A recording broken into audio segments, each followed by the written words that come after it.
everybody, and welcome back to the second edition of Inside the Headset. We're at week 0, game 1, and I'm over here at Oakland High School with the head coach of the Patriots, Coach Thomas McDaniel. What's been going on here at Oakland? Second edition. Yeah, I did one yesterday. Oh, okay, all right. Man, it's busy right now trying to, get ready for Blackman. Got a big week, and it's hard to believe that the week's already here. The summer and spring and just all the work that goes into it flies by still. Been doing it 14 years and it still just goes by so quick, and it just feels like yesterday we were in fall camp, and now we're getting ready to play such a big game. It's fun, trying to enjoy it, manage reps, all the things that go into this, and get schedules sorted out, not overdo it but not underdo it. So just taking it all in. Busy week, man, but a lot to be thankful for. You've had a couple of scrimmages, and you did do a jamboree. Right now, where is the Oakland Patriots, and just where is your football club, and just overall, and not talking about anything about the schedule, just you as a unit? Wish I knew, to be honest. I usually, I've talked to you enough. I don't usually pull many punches. I'm just going to tell you the truth, and I'm being very honest when I tell you I don't know. I don't know where we are. It's probably the most kind of unknown as far as at this point in the year of what type of team we have, and that's no disrespect or I don't want to have a negative vibe about our team, because we've got a very talented team, but we just we had 2 early scrimmages with Beach and Station Camp, and those 2 scrimmages didn't last very long, and then the scrimmage that we felt like was probably going to be a real challenge for us got rained out very early on. So just a very odd schedule as far as scrimmages go. Never really got many reps. I think our offense, our main people in those 3 scrimmages got like 50-something reps on film total. Right. And you're going to play 55 to 65 snaps in a high school game. So in those 3 scrimmages, we might have gotten enough snaps combined to be, maybe to even say it was a full game, which I don't think that would be the case. But done a lot of good things. Just don't know if we're in game shape.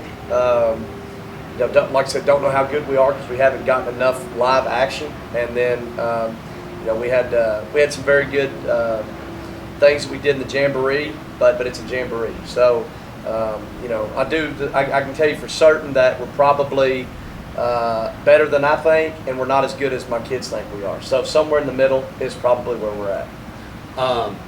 You've been blessed so far. You've got a couple of athletes that are being chased after, and here at Oakland High School. Talk a little bit about that. That's normally most schools have one, but you've been blessed. You've got 1 or 2 that Division I, SEC. I mean, that's as good as it gets, Coach. You can't. Make no bones about it. Talk a little bit about it. Yeah, that's good, but honestly, it's not. I'm not saying it to you, but I'm sick of talking about that stuff. It takes 11, on a unit, and it obviously takes 22, but it takes 11, on the side of the ball. And last time I checked, Jack Jones isn't going to throw any passes or run it. He's just going to block. So now, is he one of the most talented kids I've ever had? Absolutely. Special player, but you still got to have 10 other guys do their job. That's why they say, it is the complete team, game. So I think that's been played up a little bit too much. We've got a couple, special talents on our team. We had a young man move in last semester from a private school in Nashville that will be playing free safety and wide receiver, and a young man named Jacoby Stevens. He's been recruited by everybody in the country, and for good reason. He's very talented. But recruiting is a different deal than playing, and there are a lot of measurable things that go into recruiting. When I mean that, there's a lot of height, weight, 40-yard dash. There's a lot of things that don't involve football. That's right. There's a lot of kids that play high school football in this county, and even at Oakland, that will never play college football that are great high school football players. So, I think you do have to be careful about gauging, how good your team is based off of a couple Division I offers. Obviously, we're really excited about Josh Smith. He's had a great fall camp, played really well in the scrimmages. Jacoby's played well. Jack has continued to be the player he was last year, and then Kyle Oliver has shown signs of really why he's been getting the attention that he has the last few months with his move from receiver to tight end. Has done tremendous things, but I would say Jacoby's never played for us. Right. Kyle's never played tight end or defensive end.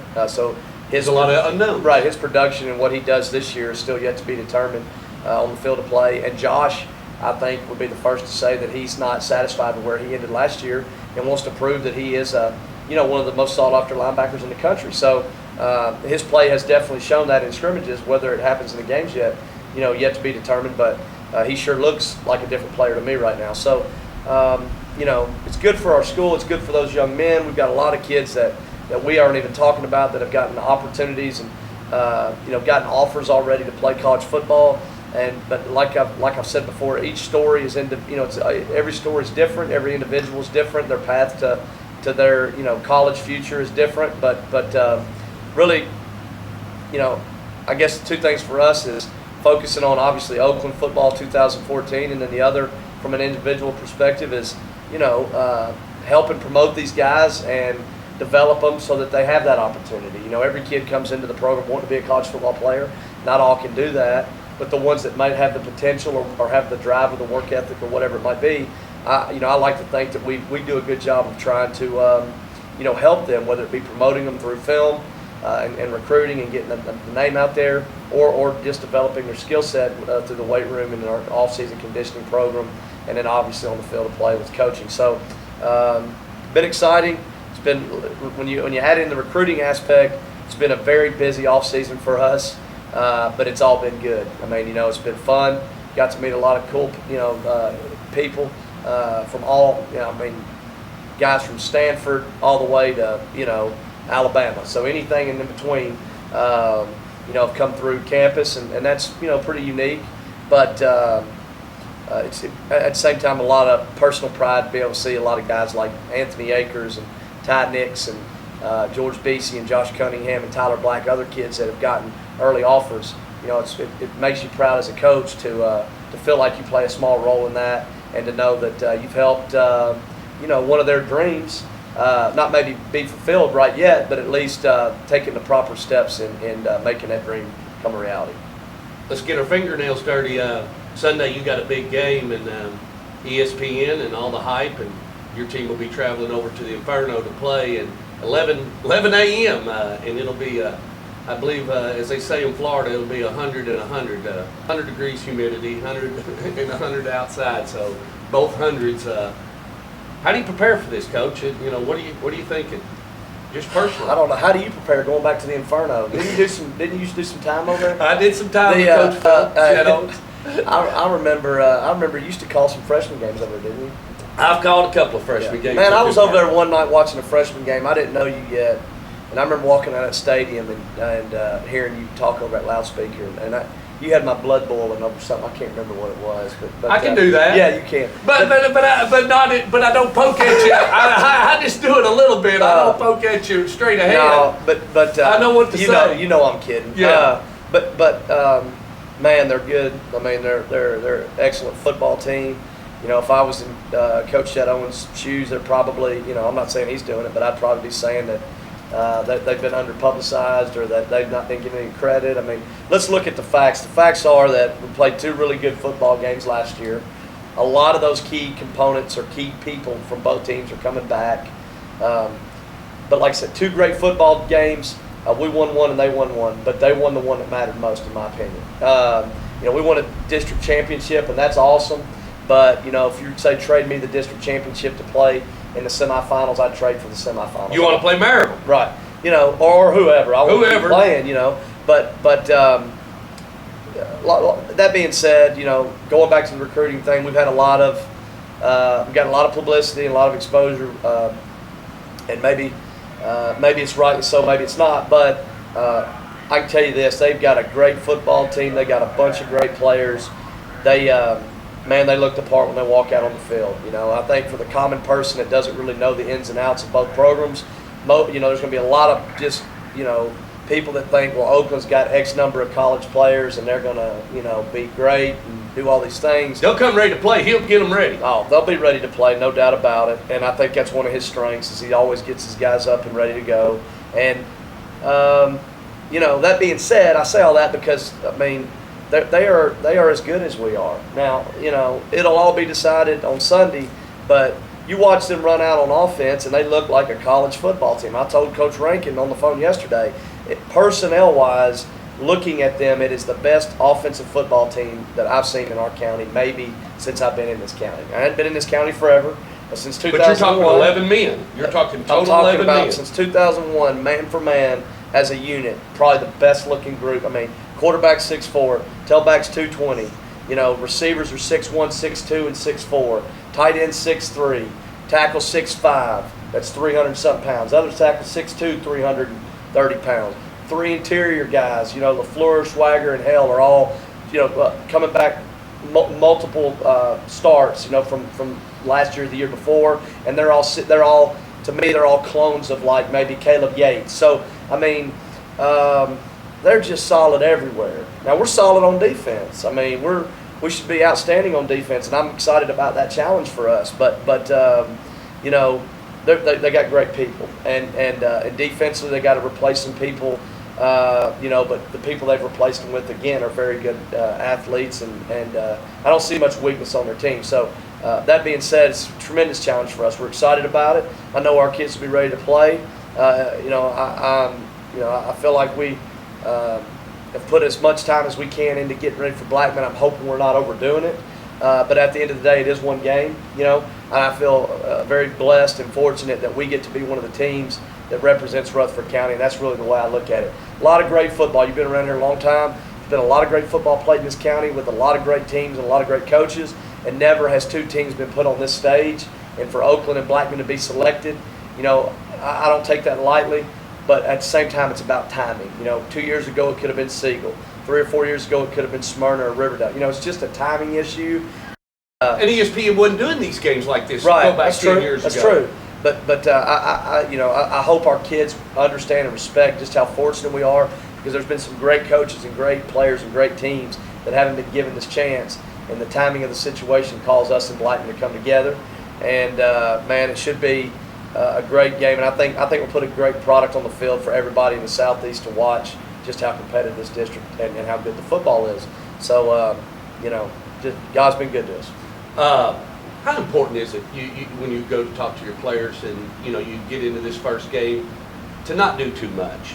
Just do your job. And I mean, even I as a salesperson, you go in and even if it's a big sale or you got something, you tend to want to do a lot real quick. I mean, it's just human nature. Talk about that and how do you get these guys to understand? You know, you just do your part. Let me coach. I don't know. I mean, you know, you try to, you know, uncover you know, every issue you can, and you try to discuss all the scenarios, and you know, you plant seeds that you hope grow. As far as what you're talking about is about, you know, we got to be 11 as one. All of us, you know, each of us needs all of us. That everything about the team concept, but at the same time understanding, yeah, play to the whistle, give 100% every play, but do what you're supposed to do. Do your assignment. I mean, I think for the most part our guys understand that. I don't think that's philosophically something you establish the week before you play a huge game. I think that's something that is, you know, kind of one of the foundational principles in your program. And I think that at Oakland we've always, you know, tried to preach about, you know,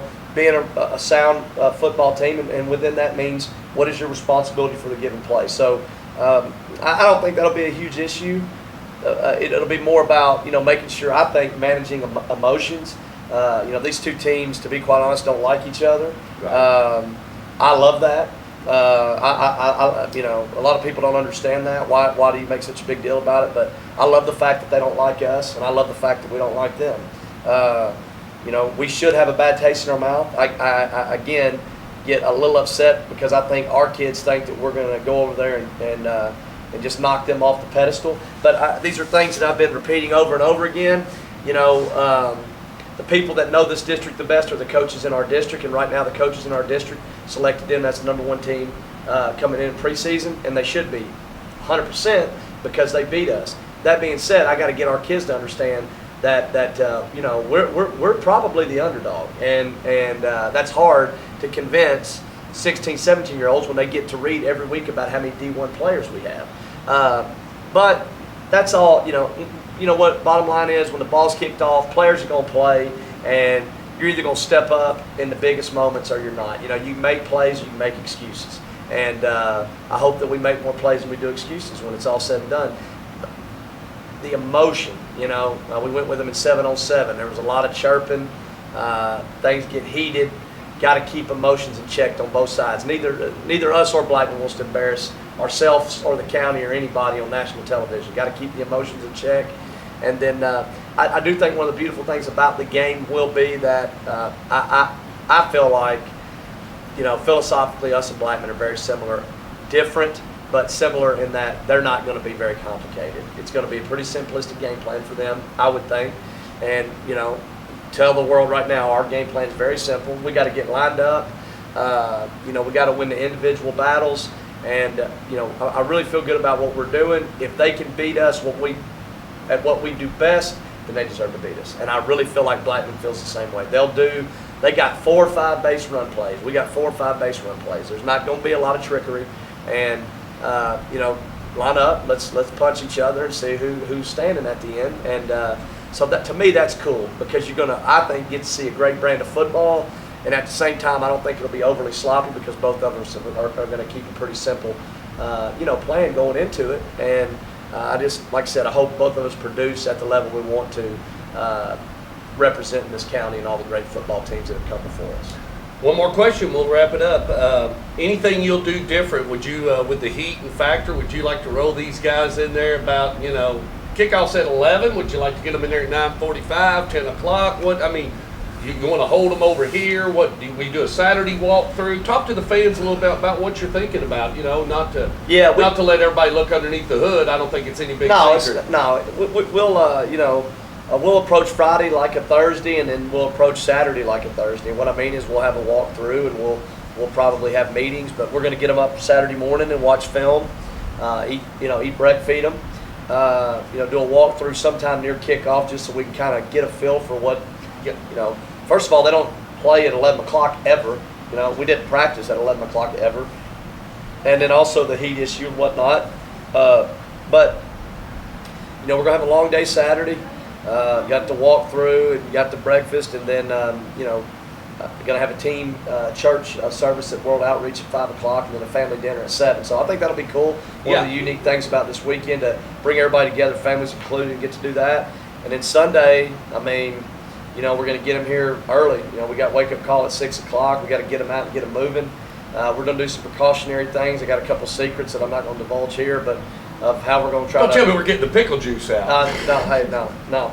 We got something much more magical than that. But every little wives' tale that we can find, trust me, I've researched it, and we're going to hopefully have all those things ready. But I think it'll come down to conditioning partly. We try to pride ourselves in being one of the physically most gifted teams that there can be. We're not going to get outworked, I don't think, in the weight room and in our off season. Hopefully that shows up on Sunday. I hope our depth. We don't have any two-way starters right now at this moment. Hopefully our depth. 22-man personnel. Yeah, right now we are. So there's going to have to be guys that come in and play roles. But right now there'll be 22 kids start for Blackman for us against them. So hopefully that can help us. If we can get the game to halftime and keep it close. But long weekend. Don't know how these next couple days are going to go. Today's going to fly by. Today's a busy day.